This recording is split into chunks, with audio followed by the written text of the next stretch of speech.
আজকে আমার আলোচনার টপিকটা হচ্ছে যে রমাদান শুধুমাত্র একটা ইবাদতের মৌসুম নয়।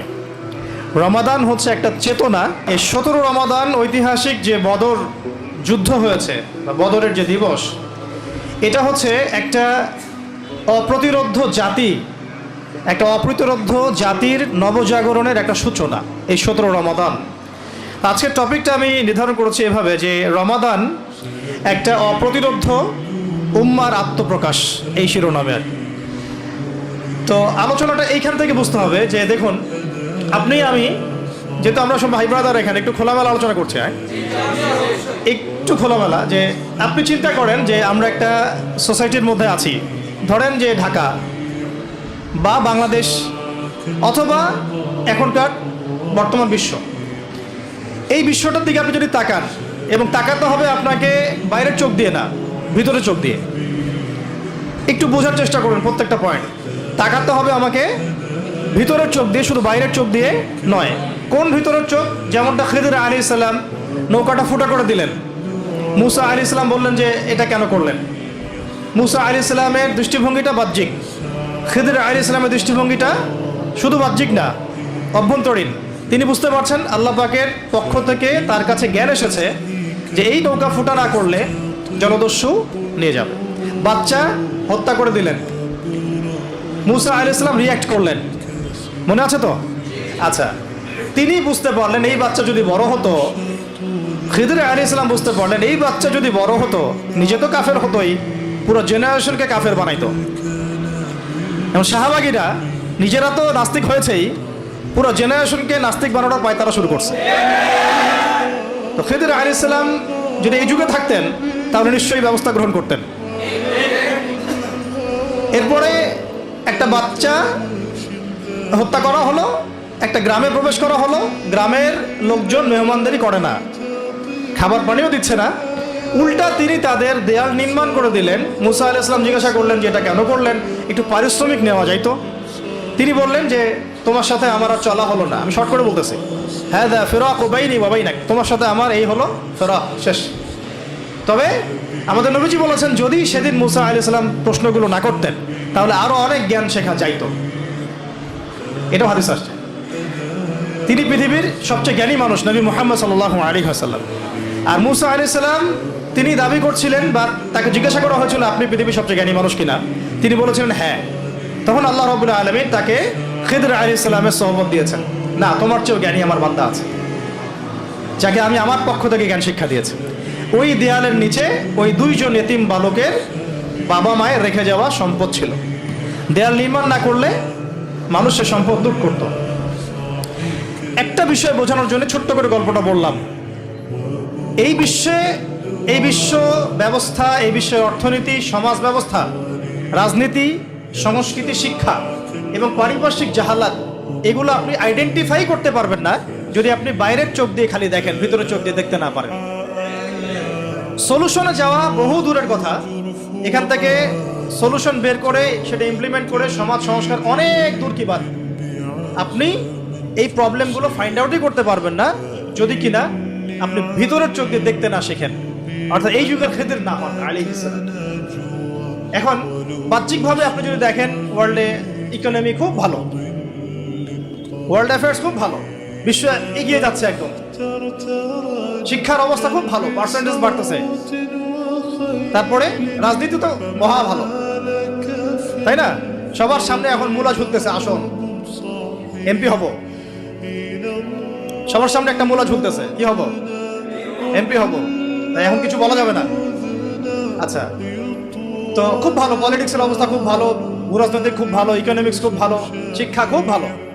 তারপরে সংস্কৃতি তো বলার অপেক্ষা রাখে না। সংস্কৃতি মানে তো রাস্তাঘাটে নাটক হচ্ছে এখন, তাই না? ধর্ষণ ঠেকানোর জন্য, তাও আবার ধর্ষণ ঠেকানোর জন্য অর্ধনগ্ন হয়ে রাস্তায় নাটক হচ্ছে। কি বুঝলেন? মানে বাইরের চোখ দিয়ে যদি আপনি এই বিশ্বের আবু জেহেলদেরকে বলেন, এই বিশ্বের আবু জেহেল, আবু লাহাব, এই বিশ্বের উতবা সাহেবা যারা বর্তমান সময়কার, তারা বলবে খুব সুন্দর, ভালো চলতেছে। কিন্তু আপনি ইন্টারনাল আইস দিয়ে যদি দেখেন, আপনি দেখবেন যে আসলে না পলিটিক্সের কোনো ঠিক আছে, না ইকোনমিক্সের, না ওয়ার্ল্ড অ্যাফেয়ার্সের, না সংস্কৃতি, না শিক্ষা, না ব্যক্তি জীবন। তাহলে প্রথম কথা হচ্ছে একটু পিছনে নিয়ে যাবো আপনাদেরকে। তার আগে এই চোখ বন্ধ করে এই চোখ দিয়ে দেখতে হবে আবু জেহেলের যুগ 1450 বছর আগের কথা। কত বছর? শিরক দিয়ে ভর্তি। একটা সময় আবু জেহেলের যুগ শিরক দিয়ে ভর্তি। লাত, উজ্জা, হবল, মানাত, বড় বড় 4 দেবতার পূজা হচ্ছে। এখনো কি পূজা হচ্ছে না? এখন তো ব্যক্তি জীবনেও হচ্ছে, ধর্মেও হচ্ছে, শিরক তো সব জায়গাতে হচ্ছে। ইভেন পলিটিক্সেও 4 দেবতা আসছে। পলিটিক্সের 4 দেবতা চিনেন কিনা? পলিটিক্সের 4 দেবতা হচ্ছে জাতীয়তাবাদ, সমাজতন্ত্র, ধর্মনিরপেক্ষতাবাদ, তথাকথিত গণতন্ত্র। পলিটিক্সের 4 দেবতা। আইয়ামে জাহিলিয়াতের 4 দেবতা লাত, উজ্জা, হবল, মানাত, এটা পলিটিক্সের 4 দেবতা। সবাই পূজা করতেছে কম বেশি, সবাই পূজা করতেছে কম বেশি। মানুষের দৃষ্টিভঙ্গি এমন যেগুলোর বাইরে কোনো রাস্তাই নাই, রোড ম্যাপই নাই। ভাইজি একটু আগে রোড ম্যাপের কথা বলছিলেন। Road map is equal to সিরাত। বলবে রোড ম্যাপ কি? রোড ম্যাপ সমান সমান সিরাত। রোড ম্যাপ সমান সমান নবী সাল্লাল্লাহু আলাইহি ওয়াসাল্লামের জীবনী। রোড ম্যাপ সমান সমান কোরআন। রোড ম্যাপ সমান সমান হাদিস। রোড ম্যাপ সমান সমান সিরাত। এটাই রোড ম্যাপ। রোড ম্যাপ সমান সমান আব্রাহাম লিঙ্কন না। রোড ম্যাপ সমান সমান কার্ল মার্কস না। রোড ম্যাপ সমান সমান মাও সেতুং না, মুসলিনি না। রোড ম্যাপ সমান সমান IMF না। Road map is equal two জাতিসংঘ না। Road map is equal two আমাদের মানব রচিত তন্ত্রমন্ত্র না। রোড ম্যাপ সমান সমান তাগুত না। রোড ম্যাপ মানে হলো কোরআন, হাদিস, সিরাত। আর সিরাতটা কেন বললাম? কারণ সিরাতের মধ্য দিয়েই বাস্তবিক প্রয়োগ দেখানো হয়েছে কিভাবে আমরা আল্লাহর জমিনে দিন কায়েম করব। সেটা নবী সাল্লাল্লাহু আলাইহি ওয়াসাল্লাম করে দেখিয়ে গেছেন। তাত্ত্বিক আলোচনা না, এটা প্র্যাকটিক্যাল। এটা কোনো তাত্ত্বিক আলোচনা না, এটা কি প্র্যাকটিক্যালি ইমপ্লিমেন্ট করা হয়েছে 1400 বছর আগেই। এটা হয়ে গেছে, ওটাই সুন্নাহ, ওটাই উসওয়াতুল হাসানাহ। কথা হচ্ছে আইয়ামে জাহেলিয়াতের এই শিরকগুলো এখন নাই। ওই যে সুদভিত্তিক অর্থ ব্যবস্থা এখন নাই। ওই যে আপনার এই মাদকের ভয়াল থাবা এখন নাই। ওই যে মেয়েদের জিনা, ধর্ষণ, ব্যভিচার, এগুলো অবমাননা নাই। গোত্রে গোত্রে হানাহানি নাই। জুয়া এগুলো নাই। এই যে আপনার নাস্তিকতা, প্রকৃতি পূজা, হ্যাঁ, অপসংস্কৃতি, বেহায়াপনা, বেপরদামি, এগুলো এখন নাই। আপনি একটু ভিতরে চোখ দিয়ে আগে দেখেন। এইরকম একটা সমাজ ছিল। এই সমাজটার সাথে আমাদের দেশের মিল আছে কিনা? আমাদের বিশ্বের মিল আছে কিনা? এই ঢাকা শহরের মিল আছে কিনা? আপনার গ্রামের মিল আছে কিনা? আছে কি নাই? এইরকম একটা সমাজ ব্যবস্থায় কোনো এক রমাদানে, এবার আলোচনা আসতেছে, এইরকম একটা সমাজ যেটাকে আমরা বলছি এক কথায় আইয়ামে জাহেলিয়াত। আইয়ামে ওই রকম আইয়ামে জাহেলিয়াতের কোনো এক রমাদানে নবী করিম সাল্লাল্লাহু আলাইহি ওয়াসাল্লাম হেরা গুহায় ধ্যানমগ্ন আছেন। আল্লাহ পাককে ডাকছেন, দোয়া করছেন, আল্লাহ আমি মানুষকে কিভাবে এই পথ বলা মানুষগুলোকে তোমার পথে নিয়ে আসবো, আমাকে গাইড করো আল্লাহ, আমাকে হেদায়েত দান করো। যেভাবে তিনি পারতেন সেভাবে আল্লাহকে ডাকতেন। কারণ তখন তো কোরআন নাজিল হয় হয়েছে। এর আগে হিলফুল ফুজর তিনি চেষ্টা করেছেন। সমাজের জাহালাতগুলো দূর করার চেষ্টা তিনি শুরু থেকে করেছেন। কিন্তু এই রমাদানে, কোনো এক রমাদানে তিনি হেরা গুহায় আছেন। কোন মাসে? কোন মাসে ভাই? আমরা কোন মাসে আছি? রমাজানের তাত্ত্বিকতা বোঝার চেষ্টা করেন, রমাজানের প্রামাণিকতা বোঝার চেষ্টা করেন। রমাজান কেন আসছে, কি শিক্ষা নিয়ে আসছে, কোন চেতনা নিয়ে আসছে, আর কিভাবে একটা নতুন জাতিসত্তার আত্মপ্রকাশ ঘটলো, এটা বোঝার চেষ্টা করেন। কোন এক রমাদানে আল্লাহ রাব্বুল আলামিন নবী সাল্লাল্লাহু আলাইহি ওয়াসাল্লামের কাছে একজন মালাক পাঠালেন, জিবরাইল আলাইহিস সালাম, এবং তাকে নবুয়ত দিলেন। সুবহানাল্লাহ। তার মানে রমাদান আমাকে আপনাকে নবী মুহাম্মদ সাল্লাল্লাহু আলাইহি ওয়াসাল্লামকে দিয়েছে। সুবহানাল্লাহ। রমাদান মাস আমাদেরকে দিয়েছে কি? নবী মুহাম্মদ সাল্লাল্লাহু আলাইহি ওয়াসাল্লামের নবুয়ত। যেই নবী 23 বছরের মধ্যে ওই আইয়ামে জাহিলিয়াতকে একেবারে আলোকিত সমাজে পরিবর্তন করে ফেলেছেন। সুবহানাল্লাহ। কত বছরে? রমাজানের চেতনা এটা। রমাজানে পেয়েছি আমরা একজন নবী, তিনি তো শুরু থেকেই নবী, সৃষ্টির আগ থেকেই নবী, তাই না? নবুয়ত এসেছে কোন মাসে? তার মানে রমাদানে আমরা নবী পেয়েছি। তাহলে নবীর পরে কি আর কোনো নবী আসতে পারে? বাংলাদেশে একটা সূক্ষ্ম ভিতরে মুভমেন্ট চলতেছে, মির্জা গোলাম আহমেদ কাদিয়ানির মুভমেন্ট। এদের যে সংখ্যা দিন দিন কি পরিমাণে বাড়তেছে আপনারা জানেন না। এদের যে উপাসনালয়গুলো কিভাবে বাড়তেছে, এরা কিভাবে যে অর্থনৈতিকভাবে শক্তিশালী হচ্ছে, এটা আপনারা জানেন না। প্রত্যন্ত অঞ্চলগুলো সফর করলে বুঝবেন মানুষ কিভাবে দিন দিন কাদিয়ানি হচ্ছে। আমরা সাতেমের ইস্যুতে কত কঠোর থাকি, যে নবীকে গালি দিয়েছে সেই ইস্যুতে আমরা কত কঠোর হই, তাই না? আমাদের যদি সাধ্য থাকতো, সামর্থ্য থাকতো, কোনো একটা সাতেমকে আমরা বাংলাদেশে টিকতে দিতাম? মৃত্যুদণ্ড সবার সামনে কার্যকর করে দেখাতাম। মানে আমাদের কাছে সেই ক্ষমতাটা নাই, তাই আমরা জনমত তৈরি করতে পারি সর্বোচ্চ, তাই না? আর দেখুন, সে তো গালি তো দিচ্ছেই, বরং সে নিজে নবুয়তও দাবি করছে। তাহলে কোনটা বড় মাপের অন্যায়? এই মুভমেন্টটা না, এটাকে আহমাদিয়া মুসলিম জামাত নাম দিয়ে বাংলাদেশে কাজ করতেছে তারা। রমাজান মাসে আমরা নবীকে পেয়েছি, সেই নবীর হক আদায় করতে পারি নাই। রমাজান মাসে যে নবীকে পেয়েছি, নবুয়ত, সেই নবীর সুন্নাহ কি আমার জীবনে বাস্তবায়িত আছে কিনা? প্রশ্ন। এখান থেকে রমাজানের সলিউশন বের করেন, আমার শিক্ষা বের করেন। আপনারা সবাই ইন্টেলেকচুয়াল অডিয়েন্স, বেশি বলতে হবে না। রমাজান মাসে নবী পেয়েছি, নবীকে আঁকড়ে ধরতে হবে, নবীর শানকে আঁকড়ে ধরতে হবে, তার রিসালাতকে আঁকড়ে ধরতে হবে, তার আখলাককে আঁকড়ে ধরতে হবে, তার সুন্নাহকে আঁকড়ে ধরতে হবে। আল্লাহ পাক তৌফিক দান করেন। এই রমাজানে আসলো ইকরা বিসমি রাব্বিকাল্লাযী খালাক, অর্থাৎ আল কোরআন। কি আসলো? আল কোরআন। এখন আপনি আমাকে বলেন তো, 23 বছর পরের মক্কায়, 23 বছর পরের মক্কায় শিরক আছে? সুদ, মাদক, এই গোত্রীয় হানাহানি, ব্যভিচার, জিনা, জুয়া, মদ, কিছু আছে? এই 23 বছর পরিবর্তন হলো কিভাবে? এই কোরআনের মাধ্যমে। কিসের মাধ্যমে? এই কোরআনের মাধ্যমে। ইন্না আনজালনাহু ফি লাইলাতুল কদর ওয়া মা আদরাকা মা লাইলাতুল কদর লাইলাতুল কদরি খায়রুম মিন আলফি শাহর। এই যে কদরের রাত যে হাজার মাসের চেয়ে উত্তম, কেন? এই মাসে আল কোরআন নাজিল হয়েছে তাই। সুবহানাল্লাহ। তাহলে এই রমাজানে যদি আমরা সেই কোরআন না শিখি, না জানি, না বুঝি, তাহলে আমরা আমাদের হক আদায় করতে পারি নাই। যেই রমাজানে নবীকে পেয়েছি, সেই নবীর হক আদায় করতে হবে। রাজি তো? যে রমাজানে আমরা কোরআনকে পেয়েছি, তার 6টা হক আদায় করতে হবে। কয়টা? 1 নম্বর, আল কোরআন তেলাওয়াত শিখতে হবে। রাজি তো? ইনশাল্লাহ শিখতে হবেই হবে, হবেই হবে, হবেই হবে। কিভাবে শিখবেন? আপনার পেরেশানি। কোরআনের অর্থ বুঝতে হবে। 2, 3 কোরআনের আদেশ মানতে হবে। 4 নিষেধগুলো বর্জন করতে হবে। 5 এর দাওয়াত মানুষের কাছে প্রচার করতে হবে। আর 6 আল কোরআনের আইন সমাজে বাস্তবায়ন করতে হবে। কথা বুঝতে পারছি? রমাদান মাস এইভাবে মহিমান্বিত। রমাদান মাসে তাহলে কোরআনকে পেয়েছি, রমাদান মাসে নবীকে পেয়েছি, তার হক আদায় করবো ইনশাআল্লাহ। রমাদান মাসে কোরআনকে পেয়েছি, তার হক আদায় করবো ইনশাআল্লাহ। 23 বছর পরের মক্কায় কোনো জাহালাত নাই, কারণ 23 বছরে মানুষ নবীকে আঁকড়ে ধরেছেন, কোরআনকে আঁকড়ে ধরেছেন। কথা কি বুঝতে পারছেন? এখন দেখেন, এই কোরআন নাজিল সম্পর্কে আল্লাহ পাক অন্য একটা আয়াতে বলেছেন না, শাহরু রমাদান আল্লাযী উনজিলা ফীহিল কোরআন হুদাল লিন-নাস ওয়া বায়িনাতিন মিনাল হুদা ওয়াল ফুরকান। খেয়াল করে দেখেন, 3টা মৌলিক উদ্দেশ্যে কোরআন নাজিল হয়েছে। কয়টা? আমি তো 6টা হক বলছি, আরো 3টা মৌলিক উদ্দেশ্য আছে কোরআন নাজিল হওয়ার।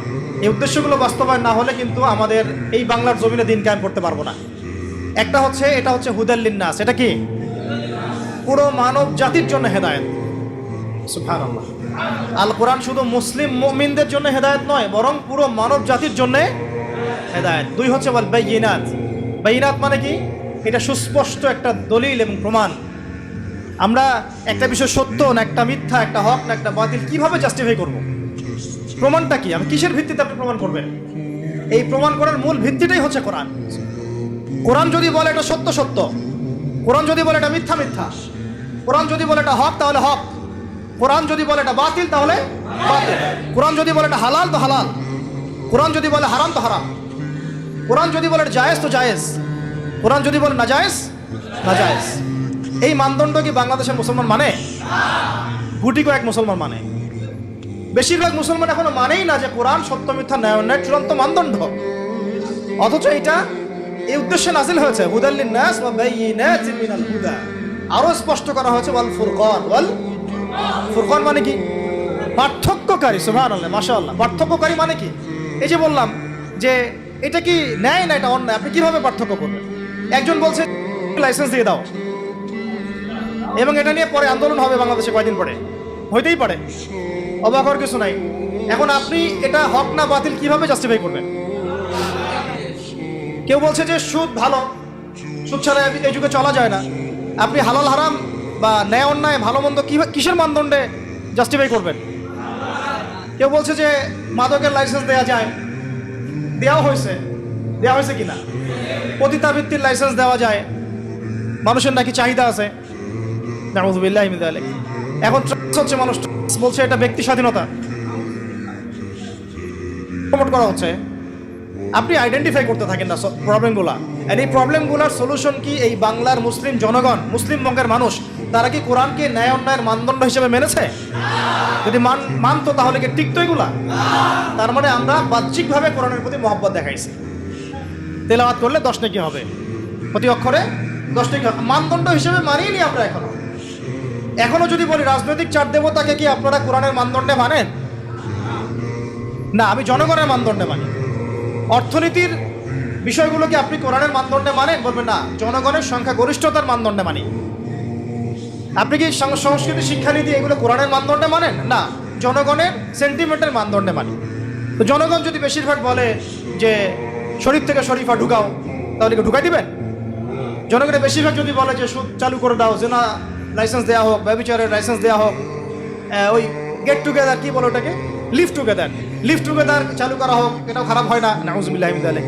সিচুয়েশনশিপ চালু করো, খারাপ হয় না। তো এটাকে আপনি জনগণের সেন্টিমেন্টের মানদণ্ডে মানবেন? এই জায়গাটাতে আমাদের আঘাত করতে হবে। এটা হচ্ছে আঘাত করার মূল জায়গা। আমরা আসলে কোরআনকে মানদণ্ড হিসেবে মানি কিনা। কোরআন নাজিলের মূল উদ্দেশ্য কয়টা?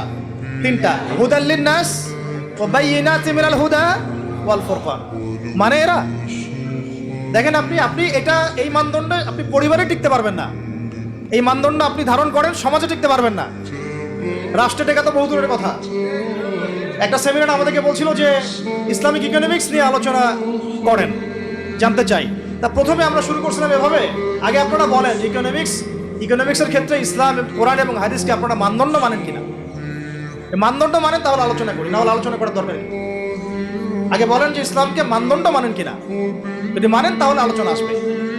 যাই হোক প্রিয় ভাইরা, রমাদান সেই মাস যেই মাসে আল্লাহ রাব্বুল আলামিন আমাদেরকে এইরকম একজন নবী দিয়েছেন যার আগেও কোনো গুনাহ নাই, পরেও কোনো গুনাহ নাই। মাসুম মিনান নাস। সেই মানুষকে বাংলার জমিনে গালি দেওয়া হয়েছে। এদের কল্লা তো ফেলানো সরকারের দায়িত্ব। অথচ দেখেন ওই ইস্যুটাকে কত ইস্যুতে ঢাকা ফেলা হইলো। হ্যাঁ, সাতেমের ইস্যুকে একদম মধু ইস্যু দিয়ে, তরমুজ ইস্যু দিয়ে ঢাকিয়ে ফেলা হইলো। রাশিয়াকে দাফন করে দেওয়া হইলো আরেকটা কোন ইস্যু দিয়ে জানি, ওই যে সিগারেটের ইস্যু দিয়ে নাকি জানি, হ্যাঁ হামজার ইস্যু দিয়ে, ফুটবল ইস্যু দিয়ে। দেখেন, আপনারা একটু বোঝার চেষ্টা করেন। আমরা যদি খিদির হই তাহলে কখনোই আমাদের চিন্তা কিন্তু ছোট হওয়া উচিত না। আমাদের চিন্তা থাকবে মূল শেকড় ঠিক আছে কিনা। এরা ইস্যু দিয়ে খেলতেছে আমাদের সাথে, এরা ইস্যু নিয়ে আমাদের সাথে খেলতেছে। আপনার ব্রেইন নিয়ে তারা খেলতেছে, আপনার ইমান নিয়ে, আকীদা নিয়ে, মানহাজ নিয়ে তারা খেলতেছে। আপনাকে মূল জায়গা থেকে সরানোর জন্য সবকিছু তারা করতেছে। আমাদের মূল জায়গায় থাকতে হবে ভাই, ইস্যু পাগল হওয়া যাবে না। এই স্ক্রল করতে করতে আমাদের মাথাটা স্ক্রলিং হয়ে গেছে। মূল জায়গা থেকে আলোচনা সরে যাই আমরা। আল্লাহ পাক আমাদের মূল জায়গায় থাকার তৌফিক দান করুন। এই বাংলাদেশে নবী সাল্লাল্লাহু আলাইহি ওয়াসাল্লামের রিসালাতকে চ্যালেঞ্জ করে কাদিয়ানী মুভমেন্ট হচ্ছে। আমরা এখন এগুলোর বিরুদ্ধে কোনো অ্যাকশন নিতে পারছি না, কাজও করতে পারছি না, বা আমরা ফিকিরও করছি না। এই রমজান মাসে আল্লাহ পাক কোরআন দিয়েছেন, সেই কোরআন বাংলাদেশের 90% মানুষ পড়তে পারে না। ক্লাসিক্যালি, একাডেমিক্যালি কোনো শিক্ষা প্রতিষ্ঠানে কোরআন শিক্ষা বাধ্যতামূলক নাই, মাদ্রাসা বাদ দিয়ে। সেকুলার কোনো শিক্ষা প্রতিষ্ঠানে কোরআন শিক্ষা বাধ্যতামূলক না। অথচ এটা মুসলিম প্রধান দেশ, আর রমাদান মাসে কোরআন নাজিল হয়েছে। আর 6টা হক আদায় তো বহু দূরের কথা, আর 3টা মূলনীতি হিসেবে কোরআনকে গ্রহণ করা আরো দূরের কথা। রমজান মাসে আরো অনেক কিছু হয়েছে ভাই। এই রমজান মাসে আপনারা তো জানেন না অনেকেই আর কি, যে আমরা যে এই আইয়ামে জাহিলিয়াতের মধ্যে ছিলাম, আল্লাহ পাক কোরআন দিলেন, নবী সাল্লাল্লাহু আলাইহি ওয়াসাল্লামকে রিসালাত দিলেন। এবার যে মেহনত শুরু হলো, জ্ঞানতাত্ত্বিক মেহনত, দাওয়াতের মেহনত, তাবলীগের মেহনত। প্রথম 3 বছর গোপনে দাওয়াত দিলেন নবী সাল্লাল্লাহু আলাইহি ওয়াসাল্লাম, তারপরে প্রকাশ্য দাওয়াত দেওয়া শুরু করলেন। যখনই প্রকাশ্য দাওয়াত দেওয়া শুরু হলো, বাস কনফ্লিক্ট শুরু হয়ে গেল, লড়াই সংগ্রাম। একেবারে হকার বাতিলের চূড়ান্ত দ্বন্দ্ব, মারা হচ্ছে, চোখের সামনে মারা হচ্ছে, চোখের সামনে শহীদ করা হচ্ছে সাহাবীদেরকে। সাহাবীরা হিজরত করে চলে যাচ্ছেন, কেউ আবিসিনিয়াতে, কখনো তায়েফে, 2বার আবিসিনিয়াতে। বেলাল রাদিয়াল্লাহু আনহুকে কিভাবে মারা হলো, সুমাইয়া রাদিয়াল্লাহু আনহাকে কিভাবে মারা হলো, সব জানেন আপনারা। আমি এই জায়গায় গুটাই নিলাম। সাহাবীদের উপর নির্মম নির্যাতন শুরু হলো কখন? যখন হকটা স্পষ্ট হয়েছে তখন। এখন আমরাও যখন বাংলার মাটিতে এখন এখন থেকে আপনারাও যখন হক স্পষ্ট করা শুরু করবেন এবং পরিপূর্ণ ইসলামের দাওয়াত দেওয়া শুরু করবেন, আবার হক আর বাতিলের কনফ্লিক্ট শুরু হবে। তখন আমাদেরকেও সাহাবীদের মতো একেবারে ইস্তেকামার পরিচয় দেওয়া লাগবে। প্রথমে তারা আগ্রাসী হন নাই, এগ্রেসিভ হন নাই, হিজরত করেছেন, সবর করেছেন, মার খেয়েছেন প্রয়োজন, তাই না? তারা আঘাত করলে ফুল দিয়ে রিপ্লাই দেওয়া হয়েছে, এমন একটা অবস্থা। খারাপ কথা বললে ভালো কথা দিয়ে রিপ্লাই দেওয়া হয়েছে। কিন্তু যখন আমরা মদিনা রাষ্ট্র কায়েম করে ফেলছি, তখন একদম মাইরের বদলে মাইর। এখন আপনারা আমাকে বলেন তো, আমাদের কি মদিনা রাষ্ট্র আছে? হ্যাঁ, আগে আমাদের মদিনা রাষ্ট্র কায়েম করতে হবে ইনশাআল্লাহ। আমাদের কাজ কি? দাওয়াত, তাবলীগ, মেহনতের মধ্য দিয়ে একটা মদিনা রাষ্ট্র কায়েম করার চেষ্টা করা। তারপর মাইরের বদলে মাইর। মদিনা রাষ্ট্র থেকেই মক্কা বিজয় হয়েছে, মদিনা রাষ্ট্র থেকে মক্কা বিজয় হয়েছে। তাই আমাদের সবার ফিকির থাকবে বাংলাদেশটাকে যেন আমরা একটা মদিনা রাষ্ট্র বানাতে পারি। এখন এইটা কি আমাদের একার ফিকির, না আপনাদেরও ফিকির থাকা দরকার? আমাদের কি এটা নিয়ে আসলে ফিকির করা হয়? ফিকির করতে হবে। যদি আমরা আমাদের বাংলাদেশটাকে একটা মাদানী রাষ্ট্র ওই নেশাবে রূপ দিতে না পারি, ব্যর্থ হই, তাহলে আমরা অস্তিত্ব সংকটে পড়ে যাব। এবং এটা কি চারটাখানি কথা? দাওয়াতের মধ্য দিয়ে, জামাআর মধ্য দিয়ে, ইমারার মধ্য দিয়ে, আমর বিল মারুফের মধ্য দিয়ে, নাহি আনিল মুনকারের মধ্য দিয়ে, সবরের মধ্য দিয়ে, ইস্তেকামার মধ্য দিয়ে, আস-সামউ ওয়া তাআর মধ্য দিয়ে একটা সংঘবদ্ধভাবে, জামাআবদ্ধভাবে আমাদেরকে এগিয়ে চলতে হবে ইনশাআল্লাহ। আজ হোক আর কাল হোক, এটা হবেই হবে ইনশাআল্লাহ। আমরা যদি আপনাদেরকে আমাদের পাশে চাই, পাবো কি? আল্লাহ পাক তৌফিক দান করেন। আর কয়েকটা মূল পয়েন্ট আছে, শুনেন। এই রমাদানে আমরা হিজরত করে চলে গিয়েছিলাম মদিনা, মনে আছে? আচ্ছা, মদিনাতে আরেকটা জাতি ছিল, কি নাম? একটু মনোযোগ ধরে রাখেন ভাই, এই শেষ করতেছি। মদিনা একটা জাতি ছিল, কি নাম? বনু কুরাইজা, বনু কাইনুকা, বনু নাজির, তিনটা গোত্র ছিল না? এরা কারা? কি করছিল তারা মদিনায়? উত্তর, তারা নবী সাল্লাল্লাহু আলাইহি ওয়াসাল্লামের আগমনের অপেক্ষা করছিল। তারা মদিনাতে তিনটা ইহুদি গোত্র ছিল, ঠিক আছে, রাইট? নাম কি? বনু কুরাইজা, বনু কাইনুকা, বনু নাজির। মাশাআল্লাহ। এখন আপনাদের কাছে প্রশ্ন করেছিলাম, তারা সারা দুনিয়া বাদ দিয়ে ওখানে কি করতেছে? তারা সারা দুনিয়া বাদ দিয়ে ওখানে কি করছিল? নবী সাল্লাল্লাহু আলাইহি ওয়াসাল্লামের অপেক্ষাই করছিল। কারণ তাদের তাওরাতে, জাবুরে, তাদের যে আগের ধর্মগ্রন্থগুলো, এখানে স্পষ্ট বলা ছিল যে শেষ নবী হবে আহমদ। কে হবেন? তারা বেসিক্যালি তাকে পাওয়ার জন্যই মদিনায় এসে ফুটে গেছিল। কিন্তু যখন তারা দেখলো যে তিনি বনু ইসরাইল থেকে আসেন নাই, বরং বনু ইসমাইল থেকে আসছেন, তখন তারা হিংসা বিদ্বেষ শুরু করল। কথা আছে এখানে, আমরা কিন্তু প্রায় 17 থেকে 18 মাস তাদের কেবলার দিকে মুখ করে নামাজ পড়েছি। কোন দিকে? বাইতুল মুকাদ্দাসের দিকে, মনে আছে? এরপরে আল্লাহ রাব্বুল আলামিন এই দ্বিতীয় হিজরিতে আল্লাহ রাব্বুল আলামিন রমাদানের সওম ফরজ করেছেন, ওই দ্বিতীয় হিজরিতেই আল্লাহ রাব্বুল আলামিন কেবলাটাকে পরিবর্তন করে দিলেন। ফাওয়াল্লি ওয়াজহাকা শাতরাল মসজিদিল হারাম, তুমি তোমার চেহারাটাকে মসজিদে হারামের দিকে ফিরায় নাও। এটা শুধু আমাদের জাতিগতভাবে কেবলা পরিবর্তন, নামাজের দিক নয় শুধু, এটা হচ্ছে একটা নতুন জাতিসত্তার আত্মপ্রকাশ। আগে আমরা তাদের সাথে চলেছি, তাদের কেবলাকে কেবলা মেনে নামাজ পড়েছি। আমরা কিন্তু আলাদা বিচ্ছিন্ন কোনো জনগোষ্ঠী নই। তাদের নবী আমাদের নবী। আমরা মুসা আলাইহিস সালামকে মানি, ঈসা আলাইহিস সালামকে মানি, মুহাম্মদ সাল্লাল্লাহু আলাইহি ওয়াসাল্লামকেও মানি, কিন্তু তারা আমাদের নবীকে মানলো না। যখন তাদের দরজা পর্যন্ত যাওয়ার পরেও তারা আমাদের নবীকে মানলো না, কোরআনকে অস্বীকার করলো, আমাদের সাথে শত্রুতা পোষণ করলো এবং একটার পর একটা ষড়যন্ত্র করতেই থাকলো, আল্লাহ রাব্বুল আলামিন এবার কেবলা পরিবর্তন করে দিলেন। তোমরা স্বতন্ত্র একটা নতুন জাতিগোষ্ঠী, যেটা ইহুদিদের সাথে আর ঐক্যবদ্ধভাবে চলতে পারবে না। কথা বুঝতে পারছি? এখন দেখেন, আমরা ওই কেবলাকে কিন্তু ভুলে গেছি। আজকেও 300 জন নিরপরাধ করা হয়েছে, কিন্তু আমরা কিন্তু আমাদের ওইখান থেকে আমাদের চেহারাটাকে ফিরায় নেওয়ার কারণে আমাদের মনের মধ্যে খুব একটা এগুলো দাগ কাটে না। আমরা এটাকে সংখ্যার ফিগারে এখন আইডেন্টিফাই করি যে কতটা হয়েছে, কতটা মারা গেল। খেয়াল করে দেখেন, আমরা না বাইতুল মুকাদ্দাসের কেবলা ফলো করছি, আর না বাইতুল্লাহর কেবলা ফলো করছি, বরং আমরা তো কোনো ক্ষেত্রে ওয়াশিংটন আর দিল্লিকে কেবলা বানায় ফেলছি। তো এই কেবলা পরিবর্তনের মধ্যে সবক আছে। কেবলা কেন পরিবর্তন হলো? কি দরকার ছিল কেবলা পরিবর্তনের? কেন আল্লাহ রাব্বুল আলামিন আমাদেরকে নতুন একটা জাতি হিসেবে আত্মপ্রকাশ করালেন? আবার এই রমাদানেই আল্লাহ রাব্বুল আলামিন যাকাত, এই দ্বিতীয় হিজরতে যাকাতও ফরজ করলেন। সুবহানাল্লাহ। কেন? যখন আপনি নতুন জাতিগোষ্ঠী হয়েছেন, আপনার ইকোনমিক একটা বেস লাগবে, অর্থনৈতিক একটা কি লাগবে, ভিত্তি লাগবে। আল্লাহ পাক ভিত্তি দিয়ে দিলেন, তোমরা যাকাত দাও। যাকাত, যাকাত কত পার্সেন্ট মানুষ দেয় বাংলাদেশে? যারা মুসলিম। কত পার্সেন্ট মানুষ যাকাত দেয়? যারা মুসলিম। যারা মুসলিম যাকাতের মাসালাগুলো জানে কতজন? এটা যে ইসলামিক ইকোনমিক্সের মূল ভিত্তি। দেখেন, যাকাত দেয় না, এদিকে রিবা বেস চলতেছে, সুদ ঘুষ দুর্নীতি চলতেছে, ক্রিপ্টোকারেন্সি চলতেছে, বিটকয়েন্স চলতেছে, তারপরে এখন নতুন আসতেছে আরো কত কি, আপনারা জানেন এগুলা। বাকি ইনফ্লেশন যেখানে আছে ওইখানে তারা যাচ্ছেন, ওয়ার্ল্ড ব্যাংকের দ্বারস্থ হচ্ছেন, IMF এর দ্বারস্থ হচ্ছেন, যাকাত ভিত্তিক অর্থ ব্যবস্থা রাষ্ট্রীয়ভাবে চালু করা হচ্ছে না। এই যে আমাদের মূল শিক্ষা, রমাদান থেকে বঞ্চিত হচ্ছে। রমাদানের এগুলোই তো মূল শিক্ষা। তারপরে খেয়াল করে দেখেন, এই রমাদানেই আল্লাহ রাব্বুল আলামিন আমাদেরকে বদরের যুদ্ধও করিয়েছেন। ঠিক আছে কথা? এই রমাদানে বদরের যুদ্ধ হয়েছে। আবার এই রমাদানে শুধু বদরের যুদ্ধ হয়েছে কিন্তু এমন না, কিন্তু এই রমাদানে আরো বহু যুদ্ধ হয়েছে। কয়েকটা যুদ্ধ আমি আপনাদেরকে বলি। এই রমাদানে বদরের যুদ্ধ তো হয়েছে, এটা আপনারা তো ভাইয়ের আলোচনা শুনলেন, দীর্ঘ আলোচনা করেছেন তিনি, আমি আলোচনা রিপিট করছি না। এটার ফলাফল আমরা সবাই জানি। তো এই রমাদানে তাবুকের যে যুদ্ধটা হয়েছিল, যে তাবুক যুদ্ধের যে সফর, এই সফরটাও কিন্তু রমাদানের মধ্যেই হয়েছে।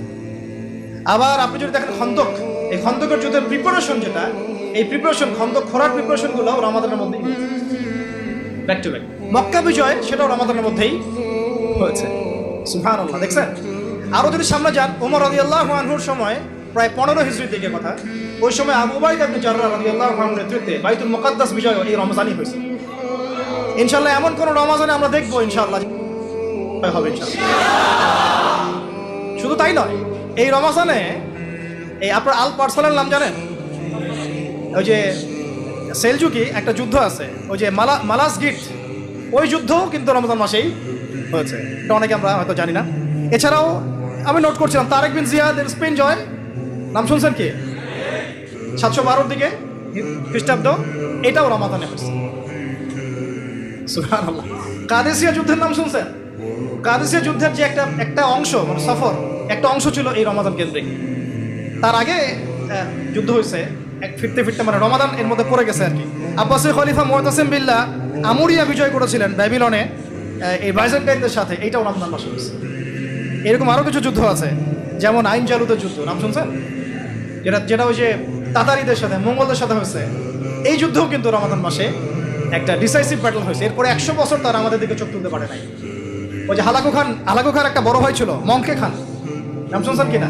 এই মঙ্কে খানের পতন হয়েছে যুদ্ধে, এবং এই যুদ্ধের পরে বারকে খান নামে একজন মুসলিম সেনাপতি মঙ্গলদের থেকে বের হন, যিনি মুসলিম থেকে প্রোটেক্ট করতেছিলেন। আলহামদুলিল্লাহ।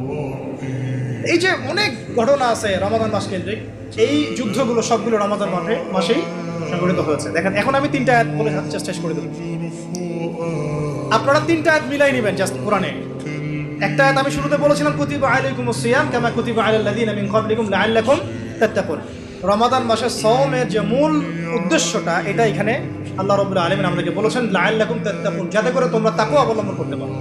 দেখেন, আমাদের এই যে জাহিলিয়াত দূর করার কথা বললাম, ইসলামী সমাজ বিনির্মাণের কথা বললাম, মদিনা রাষ্ট্র কায়েমের কথা বললাম, আর রমাদান মাসে যে যুদ্ধ ফরজ হয়েছে, মানে রমাদান মাসে যে যুদ্ধগুলো হয়েছে, ফরজ আগেই হয়েছিল, রমাদান মাসে যে যুদ্ধগুলো হয়েছে, এই যুদ্ধগুলোর মধ্য দিয়ে নবী সাল্লাল্লাহু আলাইহি ওয়াসাল্লাম যে পুরো জাজিরাতুল আরবের মধ্যে ইসলাম কায়েম করে দিয়েছেন, এই যে পুরো কথাগুলো আমরা বলছি, এগুলো তখনই বাস্তবিক রূপ লাভ করবে যখন আমরা তাকওয়ার শিক্ষায় শিক্ষিত হতে পারব। তাকওয়া ছাড়া এগুলো কিছুই অর্জিত হবে না। ওই আয়াতগুলোর উপরে আমাদের নবীজি এমনভাবে আমল করেছিলেন যে তিনি নিজেই 66টার মতো যুদ্ধের মধ্যে ইনভলভ ছিলেন। কয়টা? প্রায় 66টা। তার মধ্যে 43টা হচ্ছে আপনার এই সারিয়া, এবং 23টার মতো গাজওয়া, আরো কম বেশি প্লাস মাইনাস। তো দেখেন, তাকওয়ার শিক্ষাটা আমরা কিভাবে অর্জন করব? এটা কোথায় থাকে? কলিজার মধ্যে। তাকওয়াহু হাহুনা। আল্লাহ পাক বলেছেন, ইন্না আকরামাকুম ইনদাল্লাহি আতকাকুম, তোমাদের মধ্যে সবচেয়ে বেশি সম্মানিত আমার কাছে সেই ব্যক্তি যে তোমাদের মধ্যে সবচেয়ে বেশি মুত্তাকি। এখন নবী সাল্লাল্লাহু আলাইহি ওয়াসাল্লাম একটা উসুল দিয়ে গেছেন, উসুলটা একটু বোঝার চেষ্টা করি। তিনি বলেছেন, আনতা আবুদুল্লাহ কাআন্নাকা তারা, তুমি এমন ভাবে আল্লাহর ইবাদত করো যেন তুমি আল্লাহকে দেখছো।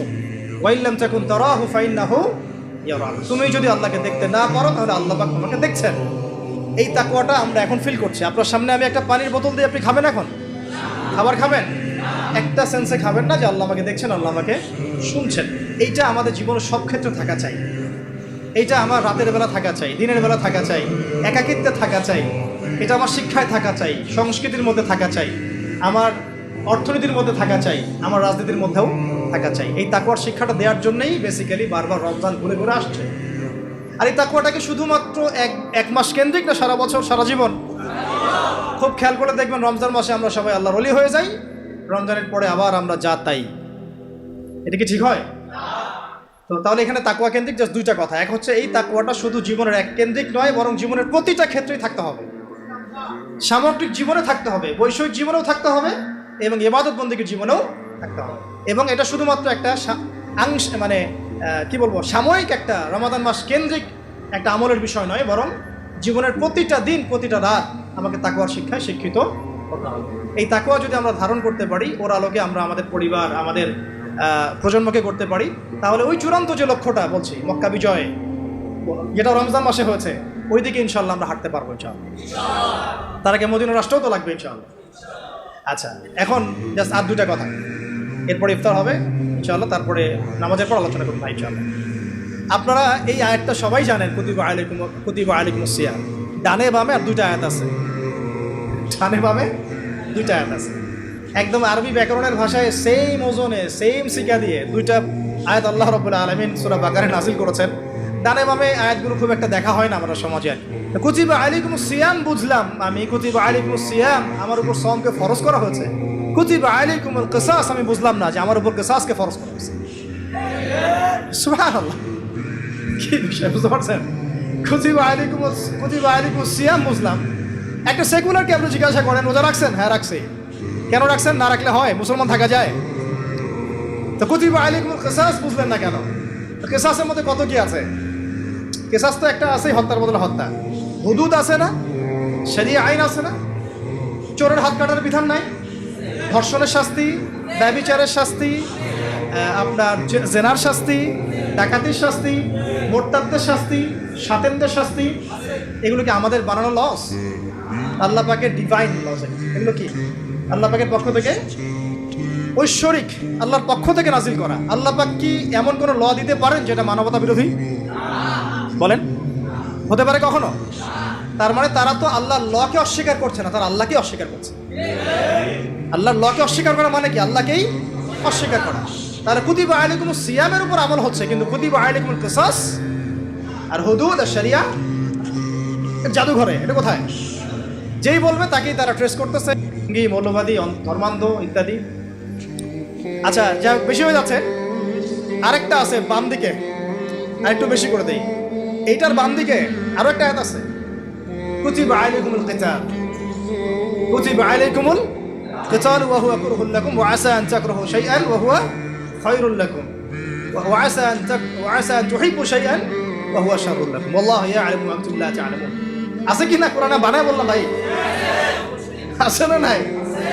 আচ্ছা, ডান দিকে একটা কুতিবা আলাইকুমুল কিসাস আর বাম দিকে কুতিবা আলাইকুমুল কিতাল, মাঝখানে কুতিবা আলাইকুমুস সিয়াম। আমাদের বাংলাদেশের আমরা 90% মুসলিম, মাঝখানেটা নিয়েছি না, ডান নিয়েছি না বাম নিয়েছি। প্রেক্ষাপট আছে, আমি বুঝলাম, সব মানলাম, সব উসুল আমি বুঝি, এটা আমাকে বুঝাতে হবে না। কিন্তু আদর্শগতভাবে আমরা মানি কিনা, আদর্শগতভাবে আমরা আসলে এটাকে বিশ্বাস করি কিনা, স্বীকার করি কিনা, মানি কিনা। যে আল্লাহর হাতে আমার জীবন, সে আল্লাহর বিধান আমি মানি না। যে আল্লাহর হাতে আমার মৌত, সে আল্লাহর বিধান আমি আমার রাজনৈতিক জীবনে, অর্থনৈতিক জীবনে, সাংস্কৃতিক জীবনে, সামাজিক জীবনে মানি না। কিন্তু এদিকে আমি নামাজ, রোজা, হজ, যাকাত সবই করি, নাউজুবিল্লাহ। এই যে একটা কুফর, একটা শিরক, এটা তো একটা শিরকই বলা যায়। এটা কি আসলে কাম্য ছিল? আমাদেরকে এখান থেকে মেসেজ নিতে হবে। রমাদান শুধুমাত্র এই শিক্ষা দিবে না যে আমি শুধুমাত্র না খেয়ে থাকবো, পানি না পান করে থাকবো, স্ত্রী সহবাস ছেড়ে দিব না। আমাকে পুরো ইসলামের সামনে আত্মসমর্পণের শিক্ষা যেন রমাদান দেয়। আল্লাহ পাক আমাদের বোঝার তৌফিক দান। আর দেখেন, ওই কুতিবা আলাইকুমুস সিয়ামের উপরে কি নবী সাল্লাল্লাহু আলাইহি ওয়াসাল্লাম আমল করেছিলেন? সাহাবায়ে কেরাম কি আমল করেছিলেন? তাকওয়ার শিক্ষায় কি তারা দীক্ষিত ছিলেন? ঠিক একইভাবে কুতিবা আলাইকুমুল কিসাসের উপরে কি সাহাবায়ে কেরাম আমল করেছেন? আমাদের নবী কি আমল করেছেন? তাহলে সেটা কি তার সুন্নতের মধ্যে বর্তায়? অন্তর্ভুক্ত না অন্তর্ভুক্ত না? আবার কুতিবা আলাইকুমুল কিতালের উপরে কি নবী আমল করেছেন? সাহাবীরা আমল করেছেন? 1400 বছর ধরে কি আমল চলে আসছে? তাহলে আমরা কি এই তিনটার আংশিক বিষয় নিব না পরিপূর্ণ বিষয় নিব? এইটুকু যদি আপনারা আজকে বুঝতে পারেন আমার আলোচনায়, বাস আমি মনে করবো যে আমার মেহনত সফল। শুধুমাত্র কুতিবা আলাইকুমুস সিয়ামের উপর থাকলে হবে না, বাকি সমস্ত বিষয়ের উপরে আত্মসমর্পণ করতে হবে। আল্লাহ পাক তৌফিক দান করেন। আমাদের নবীজি বলেছিলেন, আমার মেয়ে ফাতিমাও যদি চুরি করে আমি তার হাত কেটে ফেলব। শব্দটার কি ওজন বুঝতে পারেন? আমার মেয়ে ফাতিমাও যদি চুরি করে আমি তার হাত কেটে ফেলব। আবার আমাদের নবী সাল্লাল্লাহু আলাইহি ওয়াসাল্লাম এই রমজান মাসেই রোজা রাখা অবস্থাতেই বদরে ছিলেন, তাবুকে ছিলেন, তারপরে তো বললাম যে খন্দকের আগের প্রিপারেশনে ছিলেন, মক্কা বিজয়ে ছিলেন, আরো কত সারিয়া রমজান মাসে হয়েছে, এগুলো সিরাত থেকে শিখতে হবে প্রিয় ভাইরা এবং আমাদের বোনেরা যারা আছেন। আজকের এই সংক্ষিপ্ত আলোচনায় আমরা যে কয়েকটা বিষয়ে মৌলিকভাবে ফোকাস করতে চাই। এক হচ্ছে রমাদান মাস আমাদেরকে নবী সাল্লাল্লাহু আলাইহি ওয়াসাল্লাম রিসালাত দিয়েছে। কি দিয়েছে? অতএব নবীর আদর্শ, তার সুন্নাহ আমাদের সামগ্রিক জীবনে বাস্তবায়ন করা চাই। আল্লাহ পাক তৌফিক দান করেন। রমজান মাসে আমরা কোরআনের মধ্যে কিতাব পেয়েছি, এই কিতাবের 6টা হক আদায় করা চাই। মনে আছে 6টা হক? তো তিলাওয়াত, অর্থ অনুধাবন, আদেশ মানা, নিষেধ বর্জন করা, দাওয়াত এবং এর আইন বাস্তবায়ন করা। ঠিক আছে ইনশাআল্লাহ? এটা 3টা মৌলিক উদ্দেশ্যে আসছে, হুদাল লিন্নাস ওয়া বায়িনাতিন মিনাল হুদা ওয়াল ফুরকান। ঠিক আছে? এই রমজান মাসে কুতিবা আলাইকুমুস সিয়াম কিভাবে করব এটা আমরা শিখেছি। ঠিক একইভাবে ডানে বামে আয়াতগুলোর উপরে আমল করার চেষ্টা করতে হবে এবং সিরাতের আলোকে আমাদের সবাইকে পথ চলতে হবে। আল্লাহ পাক আমাদের সবাইকে নবী সাল্লাল্লাহু আলাইহি ওয়াসাল্লামের সিরাত পড়ার তৌফিক দান করেন, বোঝার তৌফিক দান করেন এবং সিরাত অনুযায়ী জীবন গড়ার তৌফিক দান করেন। এবং রমাদানকে যদি আমরা ইফেক্টিভলি ইউটিলাইজ করতে চাই তাহলে এই কাজগুলো খুব ভালোভাবে করতে হবে, যেটা আলোচনা আমরা অন্যান্য বক্তাদের মুখে শুনেছি। যেমন নামাজের কথা তারা বলেছেন, নামাজের পাবন্দির দরকার আছে কি নাই? এই রমজান মাসে জামাতে থাকবো, বাকি সময় কি জামাত ছেড়ে দিব? রমজান মাসে রাতে কিয়ামুল লাইল করছি, তাহাজ্জুদ করছি, বাকি বছর ছেড়ে দেবো কি? রমজান মাসে সাদকা করছি, যাকাত দিচ্ছি, বাকি বছর কি দিব না? রমাদান মাসে আমরা মাশাআল্লাহ পর্দা করছি, চোখের হেফাজত করছি, রমজান মাসের বাইরে ছেড়ে দেবো কি? রমজান মাসে মাশাআল্লাহ আমরা সমাজ কল্যাণমূলক প্রজেক্ট করছি, রমজানের বাইরে ছেড়ে দিব? রমজানের দাওয়াতের অ্যাক্টিভিটিস বাড়ছে, রমজানের বাইরে ছেড়ে দেবো কি? আল্লাহ পাক বোঝার তৌফিক দান করেন। রমজান মাসে আমরা মাশাআল্লাহ ইতিকাফ করছি, অনেকেই করবো ইনশাআল্লাহ, কোরআন তেলাওয়াত করছি, এই কোরআনকে কি রমজানের পরে ছেড়ে দিব? আল্লাহ পাক সমস্ত বিষয়গুলোকে ধরে রাখার তৌফিক দান করেন। আল্লাহ রাব্বুল আলামিন আমাদের সবাইকে আজকের এই আলোচনাগুলো শুনে বুঝে আমল করার তৌফিক দান করেন। আমরা সবশেষে দোয়া করি আমাদের প্রত্যেক ওলামায়ে কেরামদের জন্য, মাজলুম ভাইদের জন্য এবং যারা আমাদেরকে যেভাবে সহযোগিতা করেছেন সবাইকে আমরা দোয়ায় শরীক রাখবো যে আল্লাহ রাব্বুল আলামিন যেন আমাদের সবাইকে এই দুনিয়াতেও হাসানা দান করেন, আখিরাতেও হাসানা দান করেন এবং আমাদের সবার জীবনের গুনাহ খাতাগুলো মাফ করে দেন। আমাদের সবাইকে দিনের সঠিক বুঝ দান করেন, ঐক্যবদ্ধ হওয়ার তৌফিক দান করেন এবং আমাদেরকে আল্লাহর জমিনে দিন কায়েমের তৌফিক দান করেন, সেই বিজয়ী কাফেলা হিসেবে কবুল করেন। সবাইকে আল্লাহ পাক দিনের সহি জ্ঞান দান করেন, মুরব্বী ওলামায়ে কেরামদের সোহবত দান করেন, সবাইকে হালাল খাওয়ার তৌফিক দান করেন, হারাম ছেড়ে দেওয়ার তৌফিক দান করেন, কোরআন শেখার তৌফিক দান করেন, সুন্নাহ ভিত্তিক জীবন গড়ার তৌফিক দান করেন, আমাদের মা বোনদেরকে পর্দায় থাকার তৌফিক দান করেন, আমাদের সন্তানদেরকে মানুষ করার তৌফিক দান করেন এবং এক কথায় আল্লাহ পাকের সামনে পরিপূর্ণ আত্মসমর্পণ করার তৌফিক দান করেন।